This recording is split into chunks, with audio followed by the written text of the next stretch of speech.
teman-teman, kami dari kelompok 4 Tata Ruang Pengembangan Wilayah. Pada kesempatan kali ini kami akan menjelaskan terkait dengan pengembangan kawasan pariwisata di kawasan ekonomi khusus Tanjung Lesung. Sebelum kami masuk ke dalam inti permasalahan yang akan kami bahas, izinkan saya untuk memperkenalkan anggota dari kelompok 4. Yang pertama ada Ulfa dengan NIM 10, Yasin dengan NIM 23, Yujin dengan NIM 27, Ririn dengan NIM 30, Yani dengan NIM 32, Sardip dengan NIM 37, Sapar dengan NIM 46, saya sendiri Adrian dengan NIM 54, dan Hilal dengan NIM 56. Ya, perlu teman-teman ketahui bahwa pengembangan pariwisata merupakan suatu upaya untuk meningkatkan potensi dan daya tarik terkait dengan kawasan tersebut untuk menarik wisatawan masuk ke dalamnya, masuk dan berwisata ke dalamnya. Ya, tentunya pengembangan pariwisata ini akan memberikan dampak positif terutama pada aspek ekonomi, aspek budaya, aspek lingkungan pada lingkungan sekitar. Pengembangan pariwisata adalah sebuah proses kompleks yang dipengaruhi oleh berbagai faktor. Faktor ekonomi memegang peran kunci karena kondisi ekonomi suatu daerah dapat memengaruhi investasi dalam infrastruktur pariwisata dan daya beli masyarakat. Infrastruktur yang baik, termasuk transportasi dan akomodasi, juga menjadi faktor penting dalam menarik wisatawan. Keberlanjutan merupakan aspek yang semakin dihargai, di mana destinasi pariwisata yang berfokus pada pelestarian lingkungan dan budaya cenderung lebih diminati. Faktor sosial dan budaya, termasuk keragaman lokal, juga memainkan peran penting dalam menentukan daya tarik suatu destinasi. Di samping itu, kebijakan pemerintah, stabilitas politik, dan keamanan daerah juga menjadi faktor penentu dalam pengembangan pariwisata. Teknologi dan inovasi dalam pelayanan pariwisata turut memengaruhi perkembangan industri ini. Media sosial dan internet memainkan peran besar dalam pemasaran destinasi pariwisata. Sementara inovasi dalam pengalaman wisata dapat meningkatkan daya tarik suatu daerah. Perubahan iklim, kebijakan pendidikan, dan pelatihan sumber daya manusia juga menjadi pertimbangan penting. Dengan memahami dan mengelola secara holistik faktor-faktor ini, suatu destinasi pariwisata dapat tumbuh secara berkelanjutan, memberikan manfaat positif bagi masyarakat setempat dan meningkatkan daya tarik bagi wisatawan. Kawasan Ekonomi Khusus Tanjung Lesung berlokasi di ujung paling barat Pulau Jawa, yaitu Kabupaten Pandeglang, Banten. Presiden Pemerintah Indonesia, Bapak Joko Widodo meresmikan kawasan Ekonomi Khusus Tanjung Lesung sebagai kawasan pariwisata kelas dunia. Kawasan Ekonomi Khusus Tanjung Lesung merupakan master plan percepatan pembangunan ekonomi Indonesia. Kawasan Ekonomi Khusus Tanjung Lesung memiliki letak yang strategis dan akses yang mudah dijangkau, yaitu 170 km dari ibu kota Jakarta dan dapat ditempuh melalui perjalanan darat selama 2,5-3 jam. Kawasan wisata Tanjung Lesung merupakan sebuah daratan yang berbentuk lesung yang menjorok ke laut dengan ombak yang tenang dan pesona laut yang memukau. Kawasan Ekonomi Khusus Tanjung Lesung memiliki luas area 1.500 hektar dengan potensi wisata yang beragam, mulai keindahan alam pantai serta kekayaan budaya yang eksotis. Kawasan Ekonomi Khusus Tanjung Lesung juga dekat dengan atraksi wisata Banten lainnya seperti Kawasan Tua Banten, Budaya Baduy dan Debus, Taman Nasional Ujung Kulon, Gunung Krakatau, serta wisata kepulauan. Kawasan Ekonomi Khusus Tanjung Lesung merupakan sebuah destinasi pariwisata yang terus meningkatkan daya tariknya dengan berbagai inisiatif. Kawasan Ekonomi Khusus Tanjung Lesung mencakup beragam faktor yang membuatnya menarik bagi pengunjung, yaitu pembangunan fasilitas pariwisata untuk meningkatkan daya tarik wisatawan, baik domestik maupun internasional, seperti pembangunan kompleks Lada Bay Village, Kampung Joglo, dan pembangunan marina. Tanjung Lesung juga terkenal dengan keindahan pantainya, yang menawarkan berbagai aktivitas dan rekreasi seperti jelajah pulau-pulau cantik, wahana air, dan berbagai kegiatan lainnya. KK Tanjung Lesung juga menghadirkan wisata budaya, termasuk kerajinan lokal khas Tanjung Lesung, seperti kerajinan batik, batok kelapa, anyaman bambu, dan kerajinan kayu jati. Desa wisata Ekraf Tanjung Lesung juga merupakan destinasi wisata edukasi yang menawarkan berbagai kegiatan belajar dan wisata.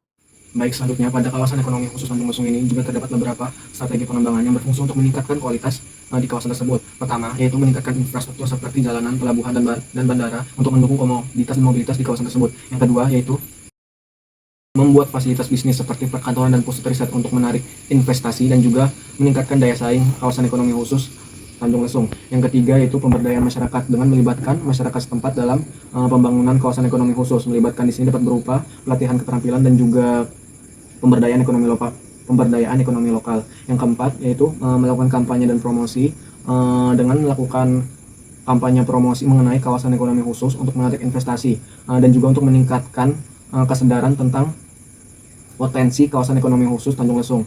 Yang kelima, dengan menerapkan kebijakan insentif seperti pembebasan pajak dan juga pemberian fasilitas khusus.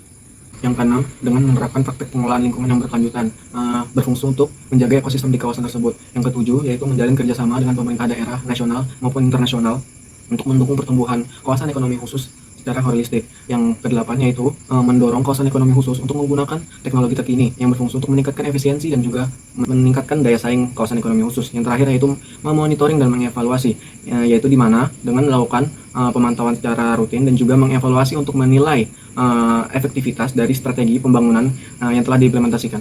pembahasan selanjutnya kita akan membahas mengenai tantangan dalam pengembangan kawasan ekonomi khusus Tanjung Lesung. Jadi kawasan ekonomi khusus Tanjung Lesung ini dia belum beroperasi secara sempurna. Hal ini menjadi tantangan bagi pihak-pihak terkait mengenai pengembangan wilayahnya.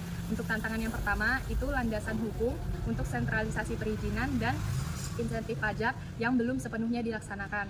Tantangan kedua itu infrastruktur dan pendukungnya belum dibangun sepenuhnya. Tantangan yang ketiga itu mengenai mayoritas dana pengelolaan wilayah masih sepenuhnya dikelola oleh badan swadaya badan pengelola. Tantangan yang keempat yaitu minimnya SDM dengan latar belakang pendidikan, pariwisata dan tersertifikasi. Lalu tantangan yang kelima, industri kreatif penunjang pariwisata yang masih belum optimal dalam perkembangannya. Lalu tantangan yang terakhir atau tantangan yang keenam itu mengenai lemahnya dukungan dari komunitas bisnis pariwisata. Tanjung Lesung berada di Desa Tanjung Jaya, Kecamatan Panimbang yang memiliki beberapa kendala, mulai dari kondisi jalan yang kurang baik hingga infrastruktur yang masih belum memadai. Hal ini menyebabkan pembangunan menjadi kurang berkembang dan juga keadaan ekonomi yang semakin turun. Kek Tanjung Lesung memiliki 2 jalan dan juga 1 rute alternatif. Selain itu, untuk menuju ke rumah sakit memerlukan waktu 1,5 hingga 2 jam lamanya, dan untuk ke puskesmas memerlukan waktu 20-30 menit. Selain itu, untuk menuju ke Tanjung Lesung itu hanya perlu menggunakan kendaraan pribadi seperti roda 4 maupun roda 2, tidak bisa menggunakan transportasi lain. Fasilitas yang dibutuhkan di Kek Tanjung Lesung itu banyak sekali, mulai dari sistem drainase, jaringan air bersih, kebutuhan listrik, penginapan, hotel, makan, dan banyak hal lainnya. Tapi hanya ada 5 prioritas yang diperlukan di dalam pembangunan infrastruktur Kek Tanjung Lesung. Yang pertama adalah kondisi jalan, yang kedua adalah sistem penjaringan listrik, yang ketiga adalah hotel dan tempat penginapan, yang keempat adalah restoran dan tempat makan, dan yang terakhir adalah sistem jaringan air bersih. Jadi terdapat beberapa dampak ekonomi terhadap pengembangan Kek Tanjung Lesung. Yang pertama ada pendapatan devisa. Pendapatan devisa ini diperoleh dari turis atau wisatawan mancanegara yang datang ke Kek Tanjung Lesung. Mereka nantinya akan menukar mata uang mereka dengan mata uang rupiah Indonesia. Yang kedua ada pendapatan masyarakat. Pendapatan masyarakat ini diperoleh dari masyarakat yang mendirikan usaha seperti homestay, souvenir, dan oleh-oleh. Yang ketiga ada pendapatan pemerintah. Pendapatan pemerintah ini diperoleh dari perpajakan, penerimaan negara bukan pajak, retribusi, dan penerimaan hibah dari dalam negeri ataupun luar negeri. Yang terakhir adalah kesempatan kerja meningkat. Nah, dari pembangunan yang ada di Kek Tanjung Lesung, maka tentunya pasti kesempatan kerja untuk masyarakat sekitar Kek Tanjung Lesung meningkat. Mereka dapat bekerja seperti staf hotel ataupun mereka juga dapat menjadi pemandu wisata. Tanjung Lesung merupakan pantai terindah di dekat Jakarta dengan pasir putih, laut virus, serta terumbu karang dan bermacam-macam spesies ikan. Tanjung Lesung akan dikembangkan jadi destinasi wisata internasional dengan berbagai atraksi seperti pusat budaya, resort, dan marina. Tujuan akhir dari pembangunan kawasan ekonomi khusus wisata Tanjung Lesung tidak lepas dari tujuan utama pembangunan KEK itu sendiri, yaitu pengembangan wilayah yang bertujuan untuk menumbuhkan pusat-pusat ekonomi di Indonesia serta mendorong peningkatan pertumbuhan ekonomi di Indonesia, yang mana dapat menjadi destinasi investasi dunia. Investor yang tertarik dalam menanamkan modalnya di Indonesia tentu saja akan dapat membuka peluang pekerjaan yang baru, sehingga dapat menciptakan pertumbuhan ekonomi, pemerataan pembangunan, dan peningkatan daya saing bangsa. Kemudian, kawasan ekonomi khusus akan membantu mengembangkan beberapa sektor seperti sektor industri, pariwisata, hingga perdagangan di wilayah tersebut, yang kedepannya diharapkan dapat meningkatkan produktivitas masyarakat dan daya saing di pasar internasional. Ya, sekian dari kelompok kami. Mohon maaf jika terdapat kesalahan, baik dari tutur kata maupun sikap, karena kesempurnaan hanya milik Tuhan Yang Maha Esa.